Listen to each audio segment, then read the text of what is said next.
$100 billion in hardship funding. And in sports, South Africa's Schumacher wins silver in the women's 100-meter breaststroke. In your top story this hour, Tunisians are waking up to new restrictions, including a month-long nationwide curfew from 7 p.m. to 6 a.m. and a ban on gatherings of more than 3 people in public spaces. The measures were announced late Monday after President Kais Saied dismissed the government and suspended parliament. CGTN's Adnin Chouachi reports. The new restrictions come after clashes broke out on Monday in front of the Tunisian parliament where supporters of another party and others backing President Kais Saied gathered. These events followed Tunisian President Kais Saied's new presidential decree, under which he dismissed acting Interior Minister and Prime Minister Hisham Meshishi and National Defense Minister, as well as Civil Service Minister and Acting Justice Minister. The country's dismissed Prime Minister has agreed to hand over power to the new Premier, who will also be appointed by the President. President Kais Saied held a meeting with the presidents of the General Labour Union, the Confederation of Industry, Trade and Handicrafts, and the National Bar Association, as well as the National Union of Tunisian Women and the Union of Agricultural Fisheries. These 5 national organizations represent millions of professionals in different sectors. On this occasion, I'm speaking to you and to the Tunisian people. Everyone must stay calm, do not respond to provocation, and ignore all the declarations and rumors spread by some individuals. I don't want a drop of blood to be shed. There is law, and law will be applied to everyone. The Tunisian president accused several members of parliament as well as some business and political lobbies of misusing power to serve their own interests. There are thieves who are hiding behind legal texts which are drafted for themselves. Yet I opted for patience and respected official positions and made warnings until I ran out of patience. These people have treated the revolution and the unprecedented revolutionary movement in Tunisia as plunder.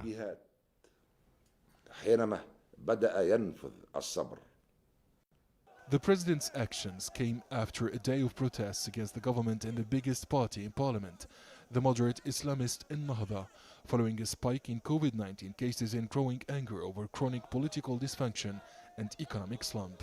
The Tunisian public opinion remains divided.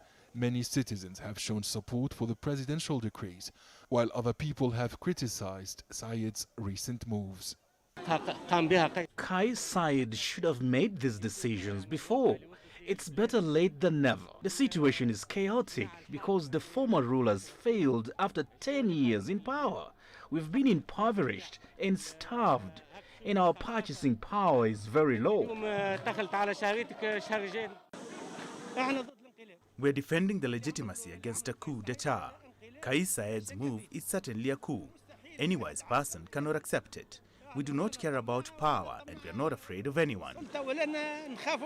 The Tunisian General Labour Union hailed the social and popular protests held across the country. The UGTT urged the president to respect the constitution and ensure the continuity of the democratic process in Tunisia. Prime Minister Hisham Meshishi has officially resigned and declared that he will hand over power to the next premier, who will be appointed by the head of state.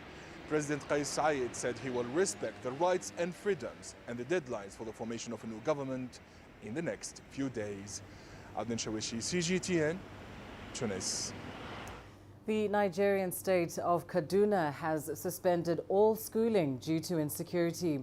The move comes amid a spate of student kidnappings in the northwestern regions of the country.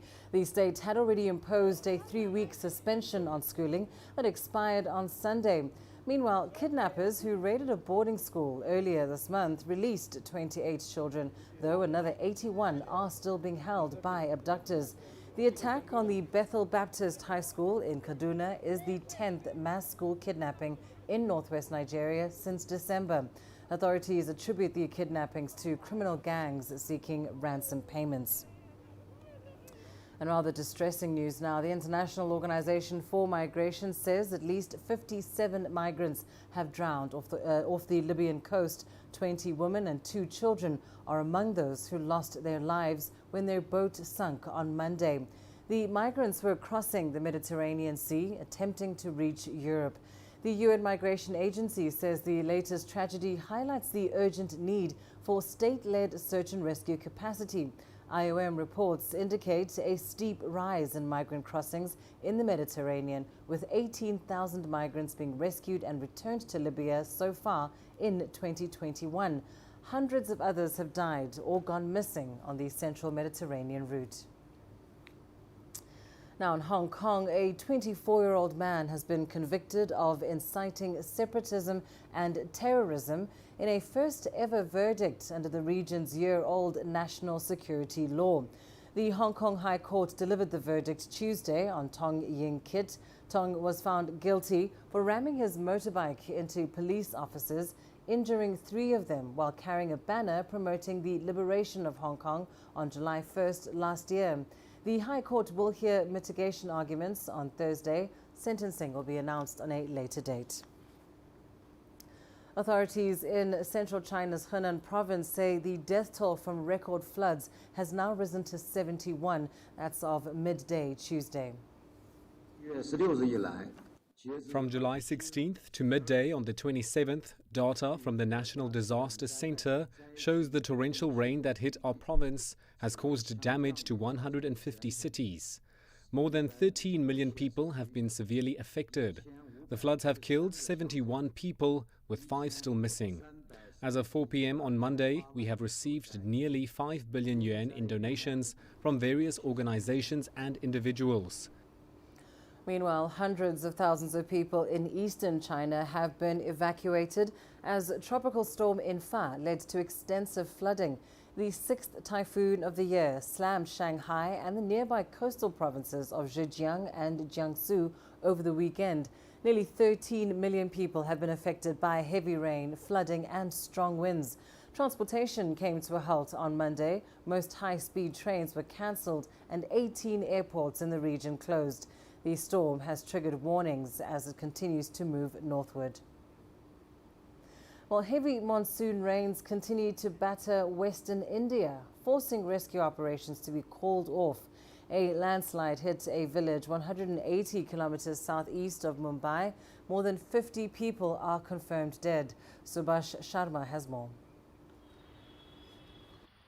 Unprecedented flooding due to days of heavy rainfall in Maharashtra state has caused massive destruction to life and property. The rains triggered several landslides across India, including one in Talai village in Raigad district, where scores of houses were washed away and many people are still feared trapped in the debris. Horrified villagers and relatives are coming to terms with the sheer scale of the disaster. My wife was swept away in the landslide. She was running to escape, but the gush of water caught up with her from behind, and she was swept downhill. I have lost my entire family in this. A part of this hill gave way due to heavy rains. Water came gushing down with the mud, and it dragged away everything downhill that came in its wake. This is what is left of about 35 houses in the small village. As bodies were recovered, the families appeared inconsolable. Rescue efforts were undertaken on a massive scale by the National Disaster Relief Force and the civic authorities. But their work was hampered by intermittent heavy rains, and on Monday, officials brought the search operations to an end. Since the houses have been buried under about 7 to 8 feet of sludge, it's proving difficult for the GCB machine to work as it gets stuck in the mud. Wherever it's possible, our rescue teams are at work. They're getting stuck in 2 to 2.5 feet of sludge. In spite of that, wherever it's possible to move, we are looking for bodies and we will recover them. The heavy rains across India have washed away parts of highways. Many rivers are flowing well above their danger mark, and landslides are on the rise. Climate experts in India have warned about new extremes in rainfall as a result of global warming. Of course, there are natural-related reasons for this, like cutting of trees and fluctuation in weather patterns. The frequency of natural disasters has increased all over. Floods have also increased. This past week alone has seen flooding events around the world raising global concern. With devastation like this in various parts of India and the world in the past week, perhaps it is time to take heed of what the climate scientists are saying, that these global floods are a warning sign to take immediate action in the fight against climate change. Subhash Sharma for CGTN in Talai village, Maharashtra. The US President and Iraq's Prime Minister have agreed to change the official status of American armed forces in Iraq. There are currently 2,500 US troops in Iraq focusing on countering the remnants of Islamic State. Now, moving forward, their role will officially be training and advising the Iraqi military. This comes a year and a half after Iraq's parliament ordered all US and other foreign troops to leave the country. Jill Spellman has more. The White House has thrown its full support behind the Iraqi Prime Minister, making a major announcement that the U.S. combat mission in Iraq would come to an end by the end of this year, by the end of 2021. That's something that the Iraqis have long wanted. It's less clear, though, exactly what that means. The White House describing this as an evolution of the mission there, moving away from directly fighting ISIL and other insurgent groups and more towards a training and support mission. Both sides saying that a long-term strategic relationship will remain, and the White House adding that no one's going to come out and declare mission accomplished. Here's a bit of what we heard from the two leaders. We support strengthening Iraq's democracy, and we're anxious to make sure the election goes forward in October. And we're also committed to our security cooperation. Our shared fight against ISIS is critical for the stability of the region. I'd like to thank the American people on behalf of all Iraqi people.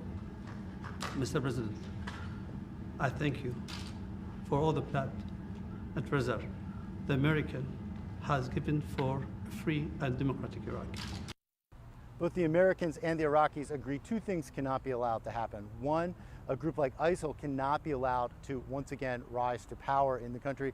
And second, they cannot create the kind of power vacuum that would allow Iranian-backed militias to gain more influence in the country. The announcement today comes after almost a week of high-level meetings here in Washington that has seen the U.S. Commit to delivering 500,000 COVID-19 vaccine doses to Iraq, plus pledging billions more in humanitarian assistance. Jim Spellman, CGTN, Washington. The Chinese Foreign Ministry says relations between Beijing and Washington are facing severe challenges and difficulties. And this comes after high-level talks between diplomats from both sides. Chinese Foreign Minister Wang Yi and U.S. Deputy Secretary of State Wendy Sherman held talks in the Chinese city of Tianjin on Monday. Well, there he put forward 3 requirements for the U.S. to effectively manage their conflict. First, the US must not challenge, slander or even try to subvert China's system of socialism with Chinese characteristics.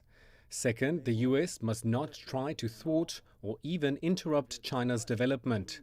Third, the US must not violate China's sovereignty and territorial integrity. We also reiterated during the meeting that the Code of Conduct for China and the US must be discussed and negotiated between the two sides before it can be implemented, and it must comply with the principle of equality. The Code of Conduct must start with the purpose of protecting mutual benefits and must be binding upon both, instead of the US unilaterally setting rules for China. Time now for a short break. Here's what's still ahead on the program. Coming up, the UN says thousands have been displaced in South Sudan's Western Equatoria clashes. And South African businesses counting the costs of the damage after the worst unrest since apartheid.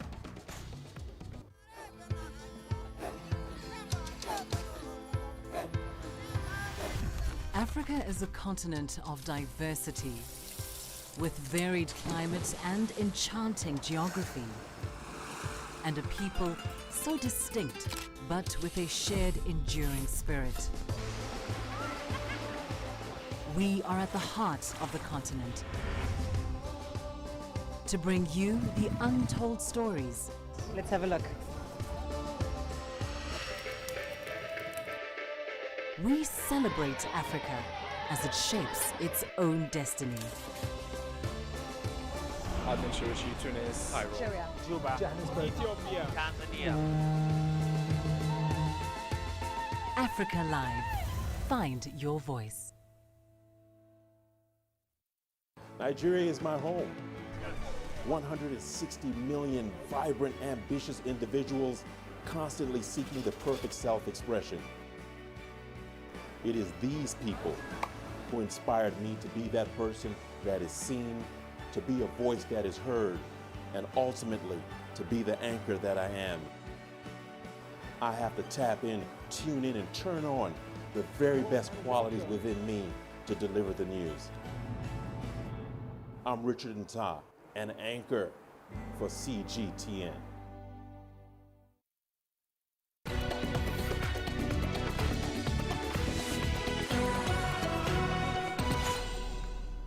We start in South Sudan now, where the UN peacekeeping mission says a huge number of residents of Greater Tambura in western Equatoria state have been displaced, this following recent clashes. The UN is also calling for efforts to reduce tensions that have been rising in the state. Here's CGTN's Daniel Arap Moy with more. In the recent intercommunal clashes in Greater Tambura, thousands of residents were left homeless, with many seeking refuge at a temporary base of the UN peacekeeping mission. Due to the size of the base there, they were relocated into the former county support base site that was in Tambura. It is very close to the temporary operating base we have, and they're now being sheltered there and will be registered, and also we are expected to receive some humanitarian support in that base. That brings to about 4 the number of IDP sites in Tambura itself. And the recent rains have worsened the situation for the displaced persons. I am one of the people who have been displaced in the recent conflict. We are sheltering in very poor conditions and our children have no food. We are desperate. I plead to the armed attackers who are doing this to stop the violence so that we can live in peace and unity. Imagine with this rainy season, where are we going to shelter with our children? They have looted and burned all the health centers. Where are we going to get medicine for us and our children? Some of them are already sick. Despite an existing peace agreement that was signed in September 2018 between warring factions in South Sudan, violence continues in parts of the country. The scale of destruction has been immense. We are trying to contain that, and as I said, working with the government and with the local authorities, with the local security agencies and partners to try and contain this and make sure that it stops. It is extremely heartbreaking to see so much destruction and so many people who were looking forward to the peace that was brought by the signing of the revitalized peace agreement, and also the rollout of the revitalized transitional government of national unity at state level. They were looking forward to embracing and benefiting from the peace dividends, and this political, the politically instigated intercommunal violence is now threatening that. Militias allied to former warring factions have been blamed for rising insecurity in the region, often along ethnic lines. Ambushes, revenge attacks, and the theft of livestock, locally known as cattle rustling, is rampant in the region. The United Nations is calling for a long-term solution to the problem. Daniel Arap Moy, CGTN. Businesses in regions of South Africa most affected by the recent wave of looting are counting the costs of the damage. Hundreds of stores and factories were destroyed during the social unrest in the KwaZulu-Natal and Gauteng provinces. CGTN's Julie Shire tracked down a Chinese businessman caught up in the mayhem in the coastal city of Durban. At least 40,000 businesses have been affected or destroyed by the worst violence to hit post-apartheid South Africa. Initial estimates put the damage at around $1 billion, with 150,000 job losses. Without help from government, many of these businesses may never open their doors again. Roy Chen's warehouse might be one of them. The smell of smoldered fabric hangs thick in Chen's looted factory on the outskirts of Durban. Visibly shaken, he treads carefully through the ruins of his once thriving blanket factory. When I came through the place, I can't believe from my eyes. I can't believe this, we got nothing left. All is gone. All in my life I have is gone. I got nothing left at the moment. And really, I don't know what I'm going to do in the future, And I don't know how I'm going to start again. Chen invested more than 10 years growing his business. He employed 100 people. Before the unrest, the factory produced over 2,000 blankets a day for the local market. We try to create the job for the local people. And we try to grow up our business in South Africa. Think we can hire more people to work together with us, But like something happened like this, I don't know. I got no idea what I'm going to do in the future. Chen estimates damages could be at least $4 million. He's unsure of how he will recover from this ordeal. I'm scared to invest any more about the business in the future. I got no confidence about doing business in South Africa in the future, because for the business, we always thinking the long-term plan, But if the situation like that, we can't make the long-term business plan. The country's industrial sector is starting to take stock of the damage. But for some, the loss of their entire livelihood may be too much to ever replace. Julie Shara, CGTN.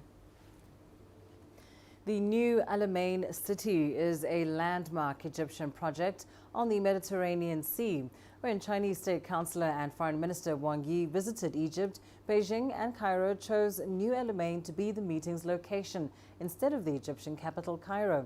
While China is building 5 high-rises and negotiations are ongoing to expand China's involvement in this coastal city.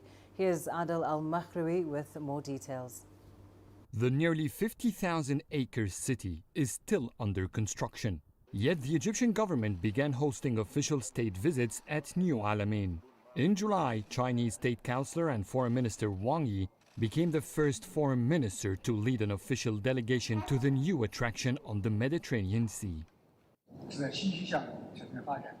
This is my first visit to Alamein and to witness this new city that is developing and flourishing. We trust that it will become a great touristic destination thanks to our efforts and that of the Egyptian people. This city has one of the best beaches in the world and warmest sun rays in the world. China is expanding cooperation with Egypt to build a modern New Alamein city. The State Construction and Engineering Corporation is building 5 high-rises. Reaching up to 250 meters high, they're going to be the icon of the southern part of the city. Both countries have also signed an MOU to build the city's first industrial zone. New Alamein is one of the main Egyptian projects that is attracting foreign investments. Egypt is interested in benefiting from China's expertise in cities' foundations, in construction and industrialization. New Alamein is one of the 21 fourth-generation cities Egypt is building. It's planned to be an economic and development hub. It will be an international attraction. The Egyptian government says it's building 2 universities, museums, an opera house and theaters in New Alamein. A high-speed train will connect western Cairo to this promising coastal region. Egypt is initially injecting some $2.5 billion in this city. That's besides the private sector's investments in this area. This part of northwest Egypt is the top vacation destination on the Mediterranean Sea.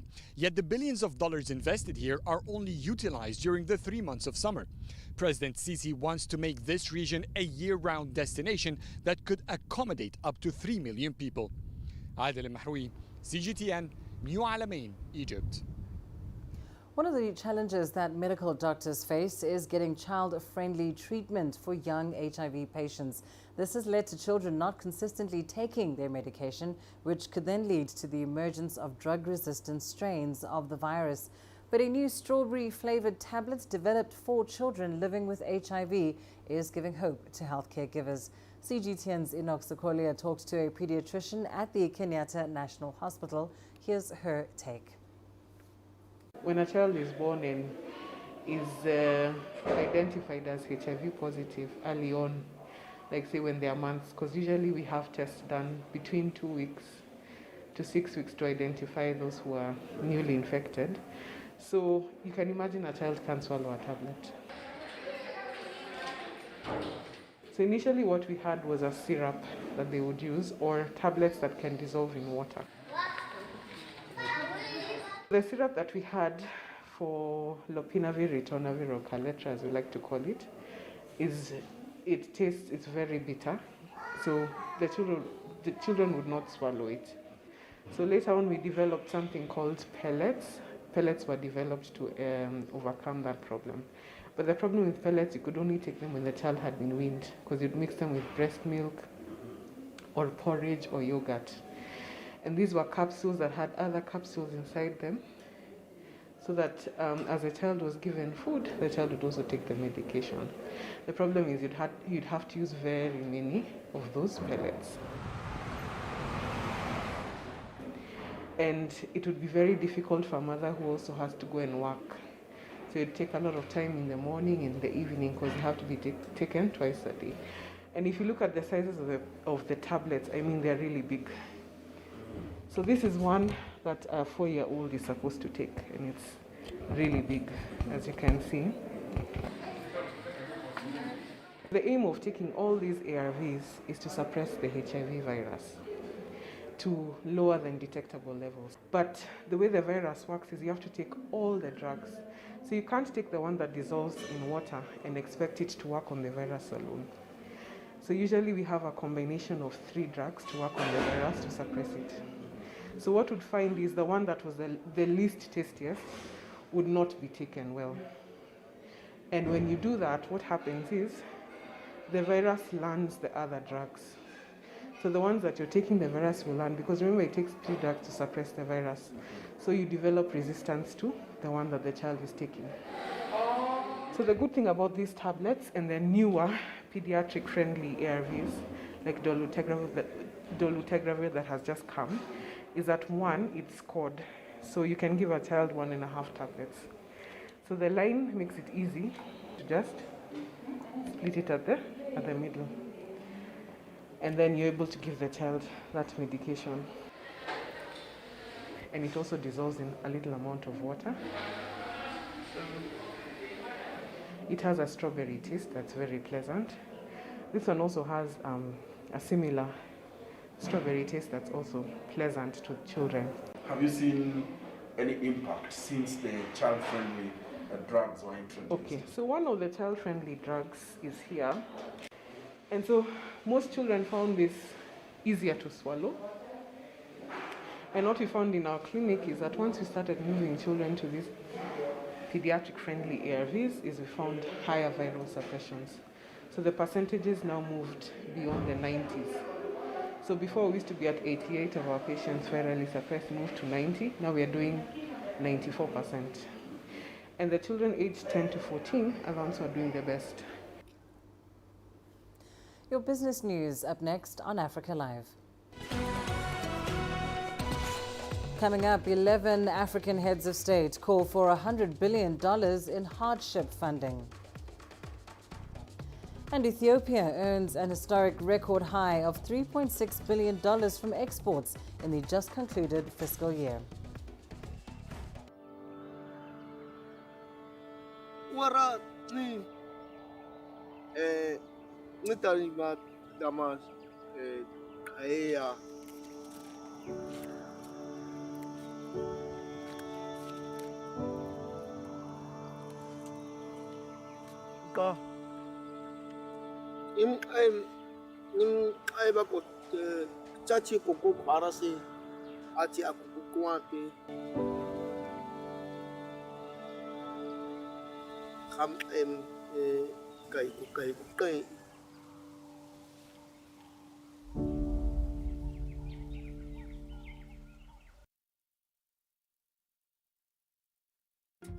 Africa is the nexus of enterprise, and global business will tell you why it matters. From the mega investment projects to multi-billion-dollar mergers and acquisitions. Africa today collects, just in terms of revenues for taxes alone, $545 billion a year. If you take 10% of that and you devote it to the energy sector, problem solved.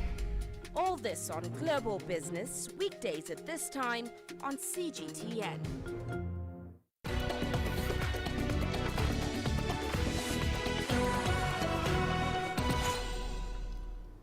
11 African heads of state have appealed for $100 billion in hardship funding to help their economies out of the crisis caused by the COVID-19 pandemic. Lockdowns, reduced travel and trade have thrown sub-Saharan Africa into recession. While most African nations haven't reached the peaks of fatalities and infections seen in other parts of the world, there are concerns that a third wave of the coronavirus could get worse, with faster spreading variants driving infections. The leaders are seeking $100 billion for the period of 2022 to 2025 from the International Development Association, an arm of the World Bank Group that offers loans and grants to some of the world's poorest countries.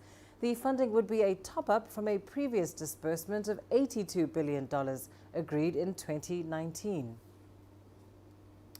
Meanwhile, Ethiopia earned about $3.6 billion from exports in the just concluded fiscal year, a record high in the country's history.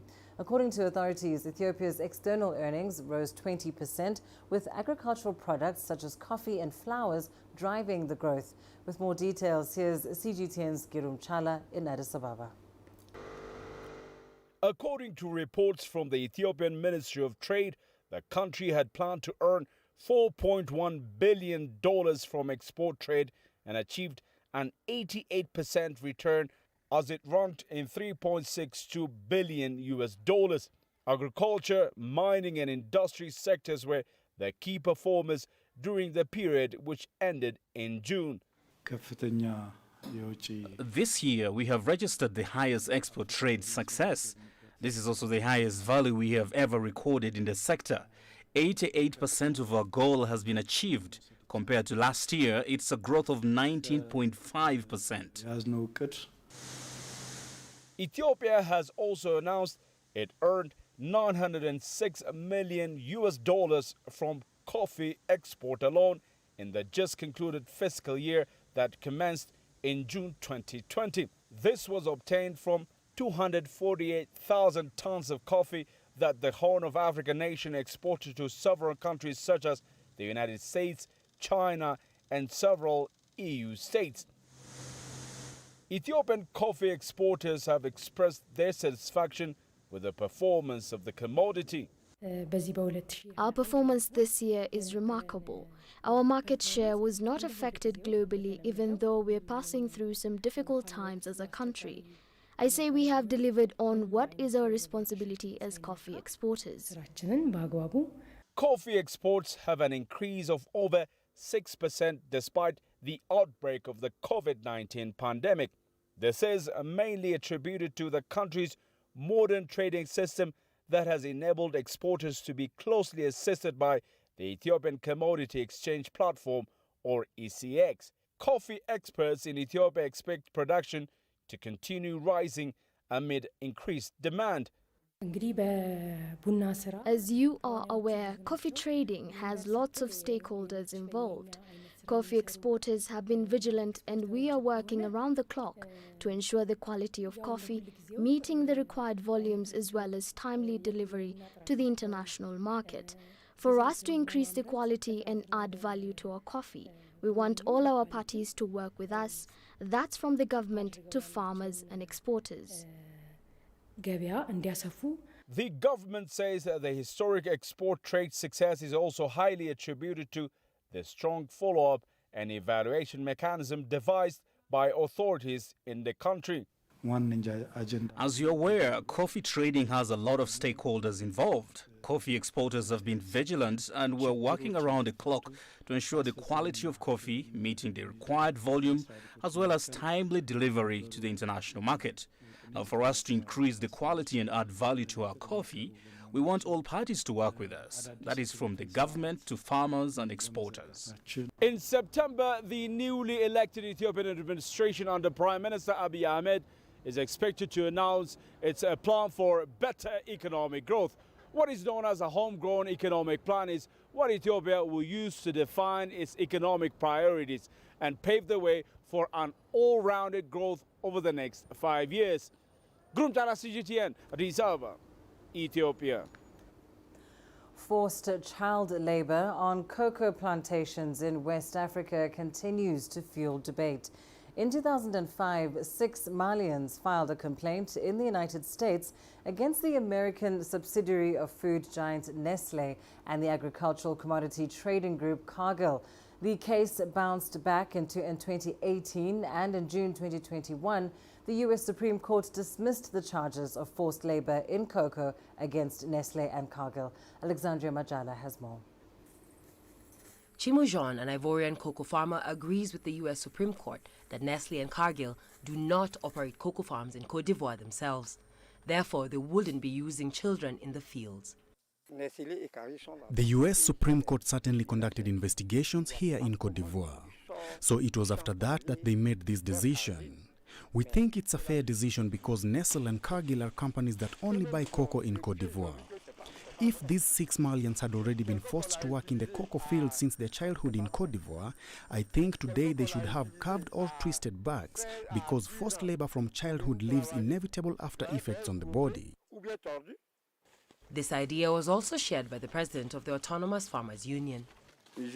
Nestle and Cargill cannot finance the exploitation of children in the fields. That is absolutely false, and that is why the Supreme Court exonerated them. I believe that this court decision is correct.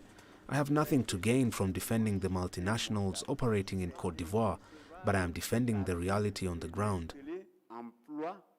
A few weeks after the U.S. Supreme Court's decision, European Union investigators visited Abidjan and had a working session with Ivorian cocoa stakeholders. Putting children to work in cocoa plantations is often a normal way of life for some farmers. Others, on the other hand, justify the presence of children in the cocoa fields as a means of training them to take over or simply to reduce the cost of labor on the family farm. To Ivorians, this is not forced labor. During the school vacations, parents, especially cocoa farmers who live in the camps or villages, can go with their children to the fields, but these young children cannot do much work. The young students who attend high schools also voluntarily accompany their parents to the cocoa fields in their free time, so this cannot be considered as slavery. In October 2019, Ivorian cocoa had been threatened with an embargo. According to a study by the U.S. Department of Labor, just over 2 million children work on cocoa plantations in Côte d'Ivoire and Ghana. Today, real statistical data is lacking to evaluate the number of children who are victims of the most serious situations, such as modern slavery or trafficking from neighboring countries. Alexandria Majala for CGTN. Catfish farming is fast becoming a popular venture in Nigeria. The agricultural subsector is said to provide between 150 to 200% return on investment if well managed. As CGTN's Kelechi Mekalam reports, vast opportunities abound in the sector for budding entrepreneurs. For over a decade now, Emmanuel Nwosu has been running his catfish farm in Nigeria's capital, Abuja. The huge aquaculture business has been earning him some good profits. The 62-year-old uses the artificial hatchery method he produces and supplies to other farmers. He harvests over 60 metric tons of catfish yearly and makes good profits. If you start from the beginning, in other words, you hatch by yourself, you stock by yourself, you farm by yourself, you sell by yourself, you make more profit. Because by the time the fishes, the hatchery is up to 4 weeks and above, you have not spent up to 10 to 15 naira per one. If you stock from there, begin to feed, you are sure you're going to make more profit. If you are farming yourself, you are sure of making 30% profit. Very sure. Catfish accounts for 80% of Nigeria's aquaculture output. Fresh, smoked or dried, it's a favorite for many local delicacies and highly sought after by the pharmaceutical industry.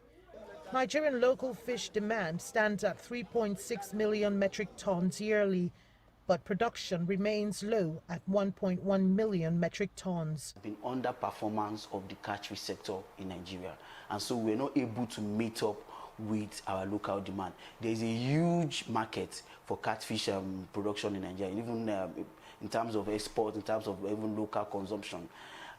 With the deficit in production, we need at least 400,000 new catfish farmers every year to be able to meet up with local demand. Nigeria currently exports about 100 metric tons of catfish yearly. An expansion is much needed as it provides a viable option for export earnings. In the Americas, in the Middle East, and even in the Europe, there's a huge market for Africans that are there, even for Nigerians that are migrated to those countries. They yearn for the catfish, and then there's a huge potential. Though a profitable venture, catfish farmers complain that factors like the high cost of feeds, climate change, and bacterial infections affect their yield. Nigerian government has been making diversification efforts from crude oil and investing in agriculture. Experts say governments investing in farmers' trainings and localized feed factories will help farmers like Emmanuel Wosu boost production and maximize profits. Kelechi Emekalam, CGTN Abuja, Nigeria. Right, let's bring you the second episode of our special series, Rising Star Cities. China's domestically developed Beidou navigation satellite system has been playing an important role in furthering the increased use of technology across several sectors. Our reporter Liu Xiaoqun paid a visit to a demonstration zone to understand how the system is stimulating growth across various industries. This is an automotive-grade positioning unit, the latest generation Beidou high-precision positioning unit, which was recently unveiled in Changsha. It has been designed by ByNav, a leading manufacturer of GNSS receivers. Our company focuses on a customer-centric corporate culture. We have an R&D team with strong innovation capabilities. Most of the vehicle driving test centers in China have already automated their examination process with the help of GNSS high-precision positioning. As a strategic partner of Duolun Technology, China's top vehicle driving test system integrator, we are helping thousands of drivers in China to undertake vehicle tests with our receivers. Changsha has more than 100 companies like ByNav, which are using Beidou technologies for greater market reach. As one of the 3 national Beidou satellite navigation application demonstration zones, the city is planning to form the new Beidou 100 billion industrial cluster. The R&D team of ByNav has been engaged in the construction of China Beidou satellite navigation system since 2002. With a powerful and experienced GNSS experts team and large-scale scenario verification on dynamic driver testing vehicles, ByNav has successfully developed the high-precision GNSS baseband AZEC Alita and the RFIC Ripley, which have been integrated in A1 and C1 products. The expert also says that the country's satellite industry has made it 20% annual growth since 2012. BDS contributes about 80% of it. The system has also generated tens of billions of dollars, countless high-paying jobs, and stimulated economic growth in commercial industries. With the completion of the Beidou 3 system, the total output value of China's satellite navigation and location services industry crossed 400 billion yuan last year, up 6.1% from the level in 2019. In the next step, Changsha will accelerate the cultivation of Beidou Plus application scenarios for the construction of a new smart city, promote the large-scale commercial use of Beidou Plus pilot demonstration base services, and build a national demonstration base for the application of Beidou technology and industrial development. With constant improvements in the Beidou functions, Changsha will have much more to offer in the future. Liu Zhaoqin, CGTN, Changsha. Over the past week, Egypt and Belgium have been discussing how to combat the smuggling of antiquities. The subject was discussed during a meeting between Egyptian Foreign Minister Sameh Shoukry and his Belgian counterpart Sophie Wilmès in Brussels. Yasser Hakim has the details. Before 1983, Egypt's monuments were allowed to be sold or gifted by former leaders to foreigners, such as the famous obelisks we see in different countries in the West. But a law was implemented in 1983 to prohibit any trade or taking monuments outside the country. This has opened the door for smuggling ancient artifacts, mainly to Europe and the US, where demand is highest. The government established a special committee in 2002 to repatriate Egypt's treasures. It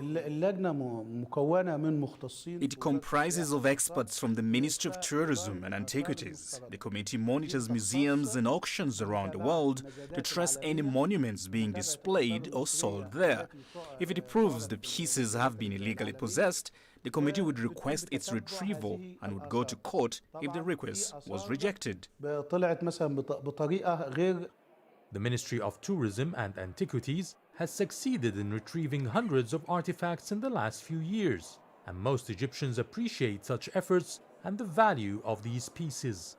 I believe we should repatriate the monuments because they belong to us and we should benefit from them for tourism and the economy. Others should not illegally benefit from our treasures.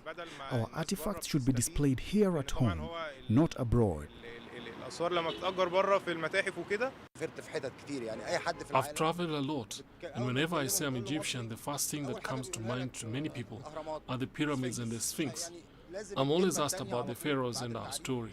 So it's not logical that our history is being stolen and shown to tourists abroad. It's very important that they be retrieved. In a successful crackdown on illegal trade, authorities recently arrested a renowned businessman and 17 others for smuggling hundreds of ancient Egyptian artifacts abroad. In spite of this success, there are a lot of challenges that are preventing more monuments being brought back home. It's a hard mission because it's not only related to the Egyptian law. To retrieve monuments, you abide by international law and the 1970 UNESCO agreement that prohibits smuggling artifacts and is signed by many countries worldwide. It's a complicated issue. Some smugglers take the monuments to countries that have not signed up to the agreement, while others forge documents to legalize the smuggled ancient pieces. It's very hard to prove the legality of each piece. Officials know it's difficult to repatriate the thousands of ancient artifacts, but they say they'll continue with their efforts to retrieve as many as possible and ensure more are not smuggled abroad. Yasser Hakim for CGTN, Cairo. Coming up in your sports news. South Africa's Schumacher wins silver in the women's 100-meter breaststroke.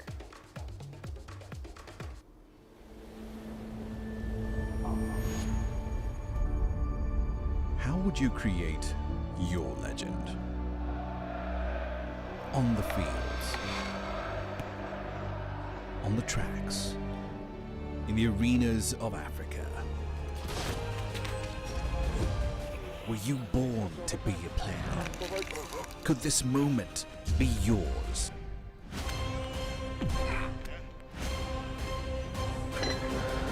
Sports Scene. Find